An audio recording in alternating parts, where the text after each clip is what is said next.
मेरी मदद कैसे कर सकती हो? मैं इस जंगल के सारे रहस्यों को जानती हूँ। आओ मेरे साथ चलो। ये कहकर कोयल उड़ चली और राजू उसके पीछे पीछे चल पड़ा। चलते चलते कोयल राजू को एक गुफा के अंदर ले गई। उस गुफा के बारे में किसी को कुछ पता नहीं था, क्योंकि यह जंगल पहले बहुत खतरनाक माना जाता था। इसीलिए लोग इस जंगल में आना पसंद नहीं करते थे। गुफा के अंदर जाते ही राजू की नजर एक बक्से पर पड़ी। अरे, इस बक्से में क्या है? मैं अभी इसे खोलकर देखता हूँ।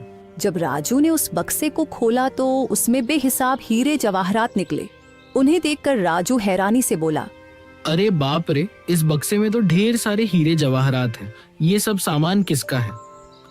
तुम पहले धनवान बनो, फिर मैं तुम्हें बताऊंगी कि मैं इस श्राप से कैसे मुक्त हो सकती हूँ। और जब तुम मुझे इस श्राप से आजाद कर दोगे तो मैं तुम्हें तुम्हारे पिताजी से मिलवाऊंगी। मुझे पता है कि वे कहाँ हैं। उस दिन का तो मुझे बेसब्री से इंतजार रहेगा।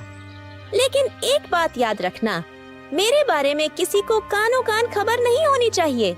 अगर किसी को पता चल गया तो तुम्हारे लिए अपने पिताजी से मिलना मुश्किल हो जाएगा। राजू वह बक्सा उठाकर अपने घर की ओर चल पड़ा। घर पहुंचकर उसने बक्सा एक तरफ रख दिया। इतने में सरपंच और उनकी पत्नी राजू के लिए खाना लेकर आए।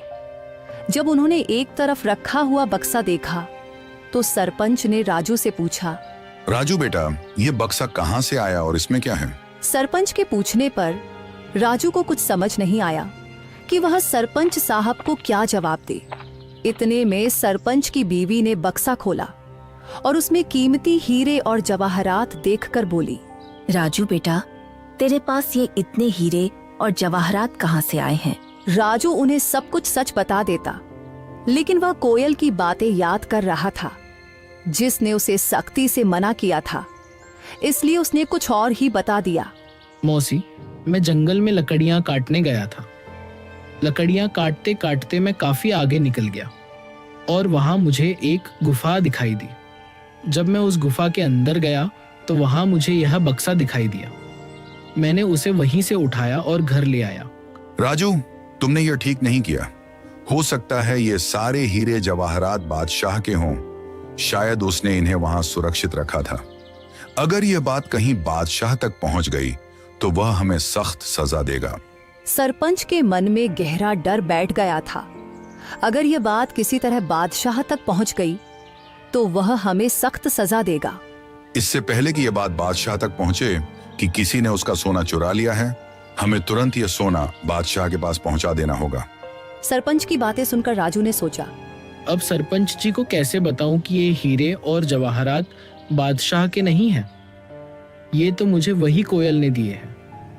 लेकिन अगर मैंने सरपंच साहब को कोयल के बारे में बता दिया तो मेरे लिए अपने पिताजी से मिलना मुश्किल हो जाएगा और मेरे लिए इन हीरे और जवाहरात से ज्यादा अपने पिताजी से मिलना जरूरी है। राजू के लिए इन हीरे और जवाहरात से ज्यादा अपने पिताजी से मिलना जरूरी था। इसलिए वह सरपंच के कहने पर बादशाह को हीरे और जवाहरात देने के लिए राजी हो गया।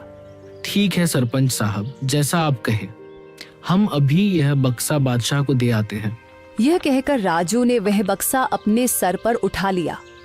फिर वह और सरपंच बादशाह की ओर चल पड़े और कुछ ही देर में वे बादशाह के दरबार में दाखिल हो गए।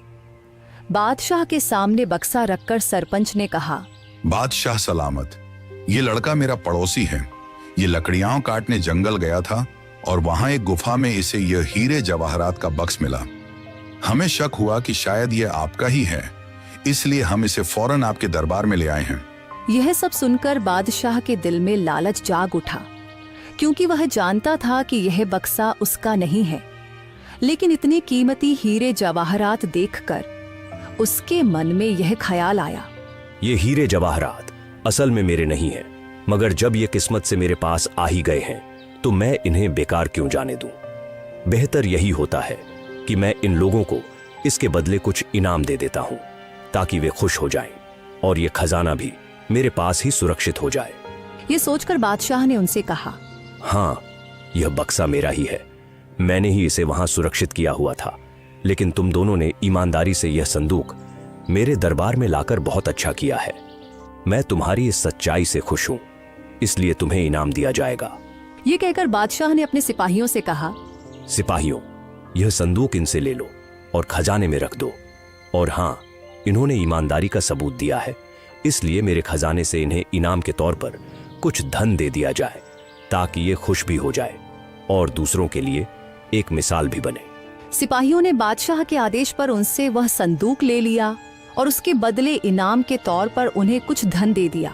सरपंच वह रकम पाकर बहुत खुश था, मगर राजू का दिल बेचैन था। उसे अच्छी तरह मालूम था कि बादशाह झूठ बोल रहा है, लेकिन वह कुछ कह नहीं सकता था, क्योंकि कोयल ने उसे अपनी सच्चाई बताने से मना किया था। राजू को डर था कि अगर उसने सच बता दिया तो उसका अपने पिताजी से मिलना मुश्किल हो जाएगा।